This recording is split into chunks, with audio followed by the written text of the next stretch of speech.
Big boss Marathi season 6 नी प्रेक्षकांचा एंटरटेनमेंटचा आणि मनाचा दरवाजा खटकावलेला आहे आणि सगळ्यांनाच उत्सुकता आहे की कोण कंटेस्टंट येतील आणि आपलं एंटरटेनमेंट करतील आणि कोण बिग बॉसच्या घरामध्ये राज्य करेल। तर मित्रांनो, सध्याला खूप सारे प्रोमोज हे बिग बॉसच्या समोर येत आहेत इंस्टाग्रामवर किंवा यूट्यूबवर आणि त्या प्रोमोनुसार सगळे जण बोलत आहेत की राधा मुंबईकर हिचं नाव आता बिग बॉस मध्ये शामिल होऊ शकतं, कारण की प्रोमो मध्ये एक मुलगी दिसत आहे जी की लावणी सम्राटनी आहे। आणि मित्रांनो, मी तुम्हाला याच्या आधीच्या व्हिडिओमध्ये पण सांगितलं होतं की गौतमी पाटील हिला पण बिग बॉसने ऑफर दिली होती, पण गौतमी पाटील हिने स्पष्ट बोललं होतं की तिच्या आईपासून ती लांब राहू शकत नाही आणि त्यामुळेच तिने बिग बॉसची ऑफर ही नाकारली होती। तर मित्रांनो, ही बातमी तर आपली फिक्स होती आणि मी तुम्हाला ही आधीच दिली होती। तर मित्रांनो, गौतमी पाटील नाही तर बिग बॉस मेकर्सनी मग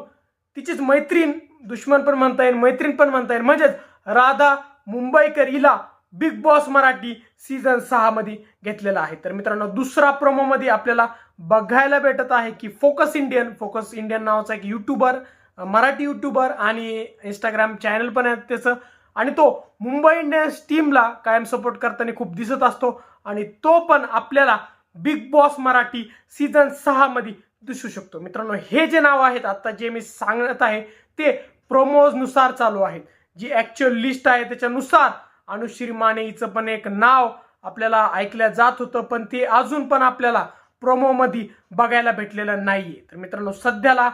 पहिलं नाव आहे राधा मुंबईकर, दुसरं नाव आहे फोकस इंडियन, मित्रांनो तिसरं नाव आहे ऍक्ट्रेस सोनाली राऊत याचं। तर मित्रांनो, तुम्ही म्हणता की सोनाली राऊत ही कोण आहे, तर बिग बॉस हिंदी सीझन 8 मध्ये हिने पार्टिसिपेट केलं आणि चांगल्यापैकी ती बऱ्यापैकी ती बिग बॉस सीझन 8 मध्ये खेळली होती हिंदी सीझन मध्ये। तर मित्रांनो, हीच कंटेस्टंट आहे, ती आता आपल्याला मराठी बिग बॉस मध्ये बघायला भेटू शकते, हे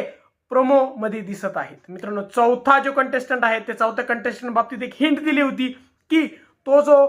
कंटेस्टंट आहे, तो जो स्पर्धक आहे, तो एक राजकीय नाव आहे आणि खूप सगळे म्हणत आहे की वकील गुणरत्न सदावर्ते हे ते आहेत। मित्रांनो, अजून तर काही फिक्स नाही आहे की गुणरत्न सदावर्तेच ते असू शकतात, कारण की big boss season 18 Hindi season मध्ये त्यांनी पार्टिसिपेट केलं होतं आणि जेव्हा ते बाहेर आले होते तेव्हा असं वाटत होतं की ते खूप बोर झाले होते बिग बॉसला आणि त्यांना बिग बॉसची खेळी एवढी आवडलेली नव्हती, म्हणजे जो काही गेम आज चालतो तो त्यांना एवढा आवडलेला नव्हता, त्यांना खूप तो बालिशपणा वाटत होता। तर मित्रांनो, त्या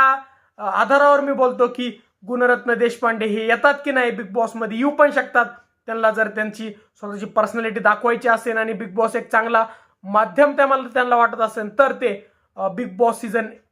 6 मध्ये येऊ पण शकतात। पण मित्रांनो, सध्याला प्रोमोनुसार हे 3 नावं तर आहेत की जे बिग बॉस मराठी सीझन 6 मध्ये सध्याला तरी प्रोमोनुसार आलेले आहेत। तर मित्रांनो, तुम्हाला काय वाटतं की बाकीचे जे कंटेस्टंट होते ज्यांचं आपण नाव सांगितलं होतं, जसं की अनुश्री माने आणि मानसी नाईक, ते पण आपल्याला सीझन 6 मध्ये बघायला भेटतील की नाही, तुम्हाला काय वाटतं हे आम्हाला कमेंट सेक्शन मध्ये सांगा। व जर तुम्हाला आमचा व्हिडिओ आवडला असेल तर व्हिडिओ लाईक आणि शेअर करा, व जर तुम्ही आमच्या चॅनल नवीन असल्यास